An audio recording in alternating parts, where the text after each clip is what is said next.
আজি মোৰ সোণালী মুৰ্গীখিনিৰ ৭৮ নম্বৰ দিন আৰু ৭৮ নম্বৰ দিনৰ এতিয়া বৰ্তমান ৰাতিপুৱাৰ সময় হৈ আছে।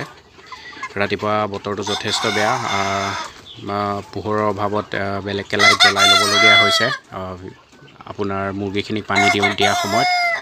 আৰু বৰ্তমান দানা দিয়া গৈছিলে আৰু দানা দিয়াৰ পাছতে পানীও দি দিছোঁ। আৰু পানীত এতিয়া বৰ্তমান কোনো ধৰণৰ মেডিচিন নাই, সুদা ঠাণ্ডা চাফা পানী ব্যৱহাৰ কৰিছোঁ। বতৰটো যথেষ্ট বেয়া আৰু বৰষুণো আহিব ক্ষন্তেক সময়ৰ পিছতে, সেইকাৰণে পৰ্দা চৰ্দাবোৰ অকণমান ঠিক কৰি ৰাখিব লাগে যাতে বৰষুণৰ পানী ভিতৰত সোমাব নোৱাৰে। বৰ্তমান আবেলিৰ সময় হৈছে। আজিৰ দিনটো যথেষ্ট বেয়া হৈ আছিলে, আপোনাৰ ডাৱৰীয়া হৈ আছিলে আৰু গোটেই দিনটো প্ৰায় বৰষুণে হৈ আছিলে। আৰু আবেলি সময়ত এতিয়া অলপমান ৰ'দ ওলাইছে আৰু ৰাতি খুব সম্ভৱ আকৌ বৰষুণ দিব।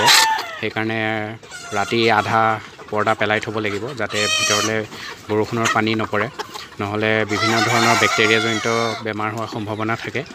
আৰু এতিয়াৰ কথা ক'বলৈ গ'লে এতিয়া প্ৰথমতে বৰ্তমান দানা দি দিছোঁ, ফিনিচাৰ দানা, আৰু দানা দিয়াৰ পাছতে পানীও দি দিছোঁ। আৰু পানী এতিয়া বৰ্তমান অলপ কমাই দিছোঁ, কাৰণ কিয় দিনটো আজি পানী ইমান খোৱা নাই, কাৰণ কিয় বৰষুণ দি আছিলে কাৰণে। আৰু পানীত আজি কোনো ধৰণৰ মেডিচিন নাই, সুদা ঠাণ্ডা চাফা পানী ব্যৱহাৰ কৰিছোঁ।